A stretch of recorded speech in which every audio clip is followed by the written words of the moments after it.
सर्वांना good morning. मी रुपाली.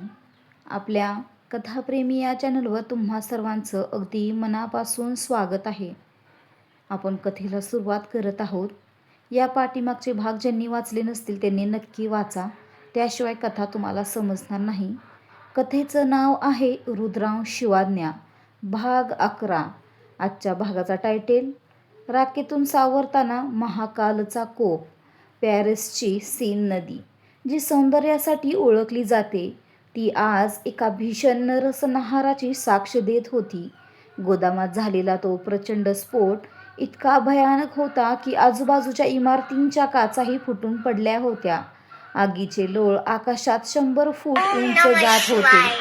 काळा धूर रात्रीच्या अंधारात अधिकच भयानक दिसत होता. मार्कोने झाडलेली ती शेवटची गोळी हवेला चिरत रुद्राच्या दिशेने आली होती. पण त्या क्षणी रुद्राने जे केले ते केवळ एक महादेवाचा भक्तच करू शकत होता. त्याने स्वतःला हवेत झोकून दिले आणि आपले संपूर्ण शरीर गौरीच्या पुढे ढाल म्हणून उभे केले. गोळी रुद्राच्या डाव्या खांद्याला आरपार चिरून गेली, पण त्याने आपली पकड ढिली होऊ दिली नाही. पुढच्या क्षणी बॉम्बचा स्फोट झाला आणि ते दोघेही खिडकीतून थेट खाली असलेल्या नदीच्या बर्फाळ पाण्यात कोसळले. पाण्यात पडताच एका क्षणात सर्व काही शांत झाले. वर आगीचा तांडव सुरू होता आणि खाली मृत्यूचा थंडावा. रुद्राचा खांदा रक्ताने माखलेला होता. पाण्यात रक्ताचे ओघळ मिसळत होते. त्याचे डोळे मिटू लागले होते, पण त्याला जाणवले की त्याचा हात अजूनही गौरीच्या हाताला घट्ट पकडून आहे. त्याने शेवटच्या ताकदीनिशी हात हलवला आणि गौरीला पाण्याच्या वर ढकलले. नदीच्या काठावर अमन आणि फ्रेंच पोलिसांचे पथक धावत आले. सर, मॅडम, अमन ओरडत होता. त्याला वाटले सर्व संपले, पण तेवढ्यात नदीच्या मधोमध 2 डोकी वर आली. तिथे तिथे आहेत ते, एका रेस्क्यू ऑफिसरने ओरडून सांगितले. काही मिनिटांतच रुद्राला आणि गौरीला बाहेर काढण्यात आले. गौरी बेशुद्ध होती, पण तिचे श्वास सुरू होते. रुद्राची अवस्था मात्र नाजूक होती. गोळी लागल्यामुळे आणि स्फोटाच्या धक्क्याने तो रक्ताच्या थारोळ्यात पडला होता. तरीही स्ट्रेचरवर झोपवताना त्याने अमनचा हात पकडला. अमन, गौरीला काही होता कामा नये. माझं काय होतंय ते बघू नकोस, तिला वाचव. रुद्राचा आवाज श्वासांसोबत अडकत होता. सर, तुम्ही शांत राहा. आम्ही हॉस्पिटलला चाललोय. अमनच्या डोळ्यात पाणी आले. त्याने कधीच आपल्या बॉसला इतके हतबल पाहिले नव्हते. पॅरिसच्या रस्त्यावरून ॲम्ब्युलन्सचा सायरन वाजत सुटला. हॉस्पिटल ऑफ द सेंट लुईसच्या इमर्जन्सी वॉर्डमध्ये एकाच वेळी 2 ऑपरेशन्स सुरू झाली. एका बाजूला सिंह एम्पायरचा सम्राट मृत्यूशी झुंज देत होता, तर दुसऱ्या बाजूला त्याच्या आयुष्याची शक्ती आणि त्यांचा अंश संकटात होता. हॉस्पिटलच्या कॉरिडॉरमध्ये आता स्मशान शांतता होती. अमन आणि रुद्राचे काही वैयक्तिक अंगरक्षक शस्त्रे घेऊन पहारा देत होते. तासाभरानंतर ऑपरेशन सक्सेसफुल होऊन थिएटरचा लाल दिवा विझला. मुख्य सर्जन डॉक्टर लेब्रन बाहेर आले. त्यांचा चेहरा सांगत होता की बातमी चांगली नाही. मिस्टर अमन, डॉक्टरांनी विचारले. हो डॉक्टर, सांगा काय झाले? माझे सर आणि मॅडम ठीक आहेत ना? डॉक्टरांनी एक दीर्घ श्वास घेतला. मिस्टर सिंह धोक्याबाहेर आहेत. गोळी खांद्याला लागली होती आणि हाडाला इजा झाली आहे, पण ते रिकवर होतील. खरी समस्या मिसेस गौरी यांच्याबद्दल आहे. अमनच्या काळजाचा ठोका चुकला. काय झाले मॅडमना? स्फोटाचा धक्का आणि पाण्यात पडल्यामुळे त्यांना इंटरनल हॅमरेज झाले. त्या प्रेग्नंट आहेत, हे तुम्हाला माहितीच असेल. आता परिस्थिती अशी आहे की आम्ही त्यांच्या शरीरावरील ताण कमी करू शकत नाही. जर आम्हाला त्यांना वाचवायचं असेल तर आम्हाला ॲबॉर्शन करावा लागेल, आणि जर आम्हाला बाळाला वाचवायचा प्रयत्न करायचा असेल तर आईच्या जीवाला 90% धोका आहे. अमनच्या पायाखालची जमीन सरकली. हा निर्णय तो कसा घेऊ शकणार होता? रुद्राला जेव्हा हे समजेल तेव्हा त्याचे काय होईल? तेवढ्यात मागून एक जड आवाज आला. कोणालाही काही होणार नाही. अमनने मागे पाहिले. रुद्र, ज्याच्या शरीरावर पट्ट्या बांधल्या होत्या, जो नुकताच शुद्धीवर आला होता, तो भिंतीचा आधार घेत उभा होता. त्याच्या डोळ्यात एक अशी आग होती जी पाहून डॉक्टरांनाही भीती वाटली. सर, तुम्ही इथे काय करताय? तुम्ही बेडवर असायला हवं. अमन त्याच्याकडे धावला. रुद्राने अमनला बाजूला सारले आणि तो डॉक्टरांच्या समोर उभा राहिला आणि म्हणाला, डॉक्टर, तुम्ही मला पर्याय विचारताय? मी तुम्हाला एकच गोष्ट सांगतो. माझी पत्नी आणि माझं बाळ हे दोन्ही मला जिवंत हवे आहेत. तुम्ही तुमची सर्व ताकद लावा. पैसा कितीही लागू दे. पॅरिसमधील सर्वोत्कृष्ट डॉक्टर्सना बोलवा. पण जर एकालाही काही झालं तर हे हॉस्पिटल इथे राहणार नाही. मिस्टर सिंह, मेडिकल सायन्समध्ये काही मर्यादा असतात. डॉक्टर समजावण्याचा प्रयत्न करत होते. मर्यादा माणसांसाठी असतात, महादेवाच्या भक्तांसाठी नाही. ऑपरेशन सुरू करा. मी बाहेर बसून महादेवाची प्रार्थना करतोय. जर त्यांनी मला मृत्यूच्या दाढेतून परत पाठवलं असेल तर ते माझ्या कुटुंबालाही काही होऊ देणार नाहीत, रुद्राने ठामपणे सांगितले. रुद्र तिथेच जमिनीवर बसला. त्याने डोळे मिटले आणि महामृत्युंजय मंत्राचा जप सुरू केला. हॉस्पिटलच्या त्या पांढऱ्या शुभ्र कॉरिडॉरमध्ये एका सामर्थ्यवान पुरुषाची ही आर्तहाक ऐकून तिथल्या नर्स आणि कर्मचाऱ्यांच्या अंगावरही शहारा आला. रुद्र जेव्हा प्रार्थनेत तल्लीन होता तेव्हा अमनला एक गुप्त फोन आला. हा फोन मुंबईहून होता, पण तो सिंहविलामधील एका विश्वासू नोकराचा होता. अमन भाऊ, मोठी गडबड झाली आहे. पोलीस विलामध्ये आले आहेत. त्यांनी घराचा ताबा घेतला आहे. पण धक्कादायक गोष्ट ही नाहीये. नोकराचा आवाज थरथरत होता. मग काय आहे, लवकर सांग, अमन ओरडला. आर्यन आणि विक्रांत हे दोघेही तुरुंगातून सुटले आहेत. पण त्यांना सुटायला कोणी मदत केली माहितीये? घरातील एका महत्त्वाच्या माणसाने, ज्याच्यावर आजोबांचा आणि रुद्रा सरांचा सर्वात जास्त विश्वास होता. अमन स्तब्ध झाला. कोण आहे तो? वकील मेहता. मिस्टर मेहतांची बनावट कागदपत्रे वापरून त्यांना जामीन मिळवून दिला आणि आता ते सिंह एम्पायरच्या सर्व मालमत्तेवर दावा करत आहेत. त्यांनी कोर्टाला सांगितलं आहे की रुद्र सर पॅरिसमध्ये मारले गेले आहेत. अमनला घाम सुटला.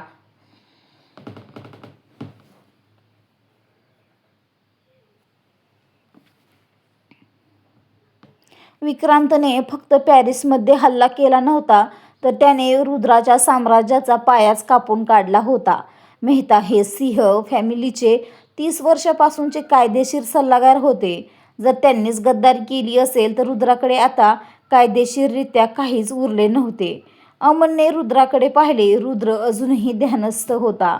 त्याला ही बातमी द्यावी की नाही हे अमनला समजेना.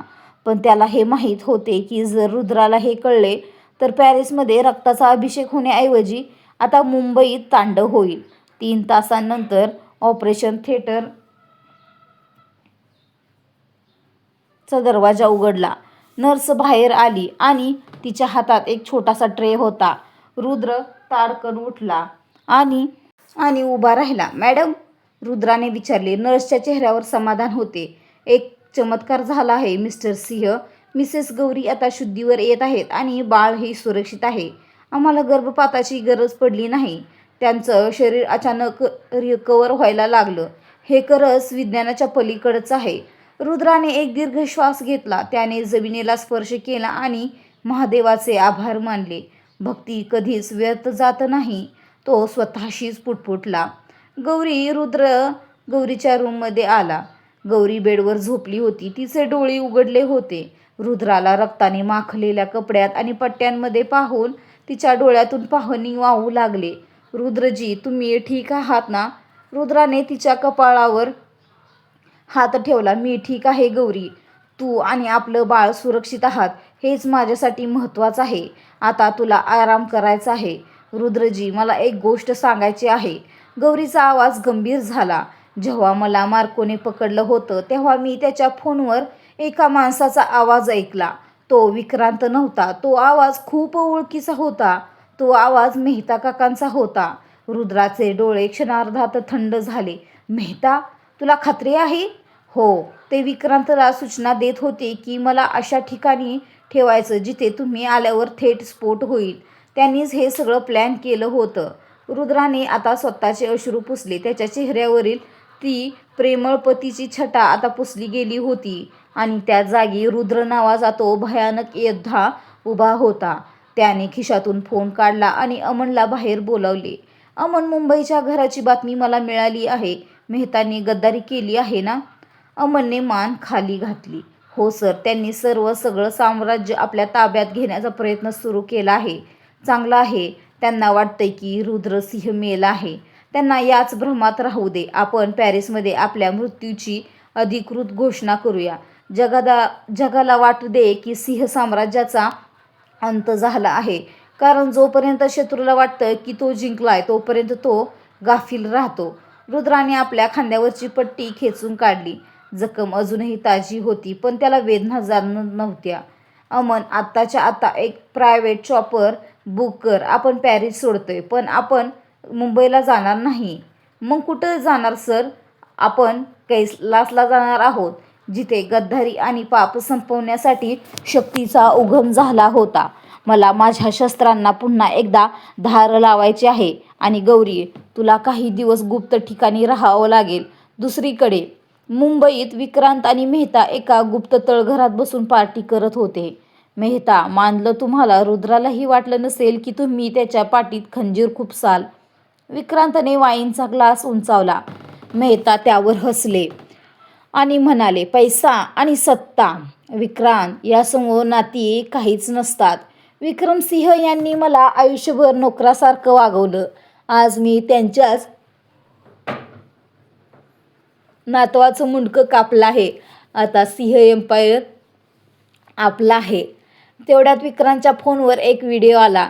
एका अज्ञात नंबरवरून तो व्हिडिओ आला होता. विक्रांतने तो प्ले केला. व्हिडिओमध्ये पॅरिसचे ते गोदाम जळताना दिसत होते, पण कॅमेरा हळूहळू झूम झाला आणि तिथे रक्ताने लिहिलेले काही शब्द दिसले. मृत्यू फक्त शरीर संपवतो, आत्मा नाही. रुद्र परत येतोय काळ बनून. विक्रांतचा चेहरा पांढरा पडला. हे कसं शक्य आहे? मार्कोने सांगितलं होतं की तो मेला आहे. विक्रांत, शांत हो. हे फक्त रुद्राच्या उरलेल्या माणसाचं काम असेल. तो वाचू शकत नाही. मेहतांनी त्याला धीर दिला, पण त्याच क्षणी तळघराची वीज खंडित झाली. बाहेर असलेल्या रक्षकांच्या ओरडण्याचे आवाज घुमत होता. अंधारात फक्त एकच आवाज घुमत होता, डमरूचा नाद. डमडम डमडम करून डमरूचा नाद घुमू लागला. विक्रांतने आपली पिस्तूल काढली. कोण आहे तिथे? समोर ये. अंधारातून एक सावली बाहेर आली. त्या सावलीच्या हातात एक त्रिशूळ होता, ज्यातून रक्ताचे थेंब चमकत होते. पण तो रुद्र नव्हता. तो एक असा माणूस होता ज्याला पाहून मेहतांच्या हातातील ग्लास खाली पडला. आजोबा?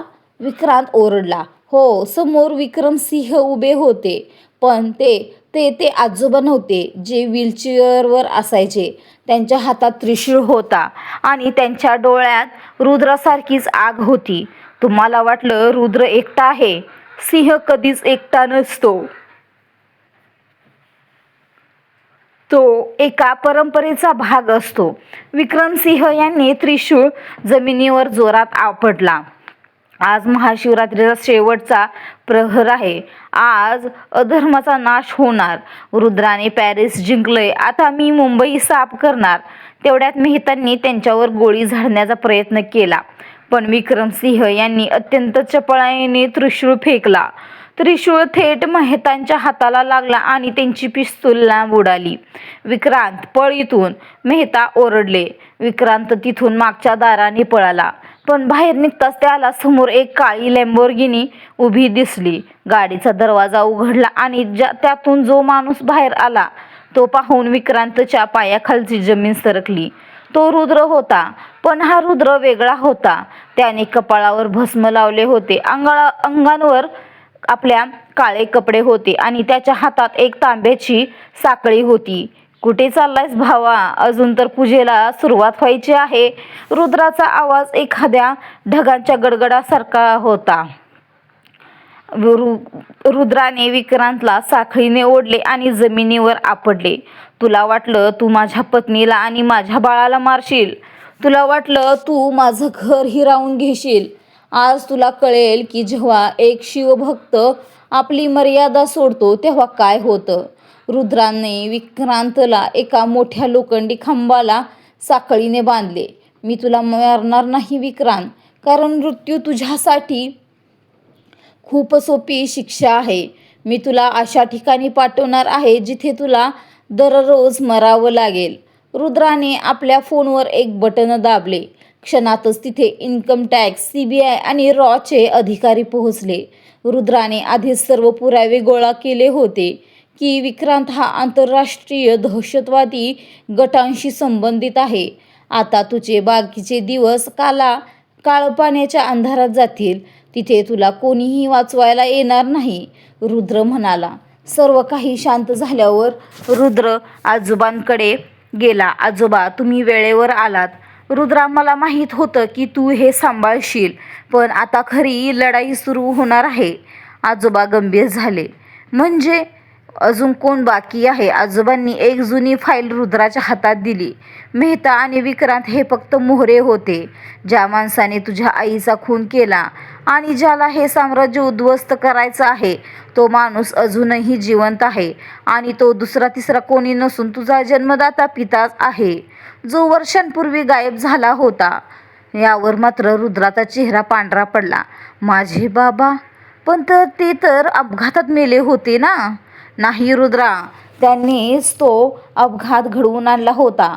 त्यांना हे साम्राज्य आणि ही शक्ती हवी होती आणि आता ते नॅशनल सिक्युरिटी ॲडवायझर म्हणून परत आले आहेत. त्यांचं नाव आहे अभिमन्यू सिंह.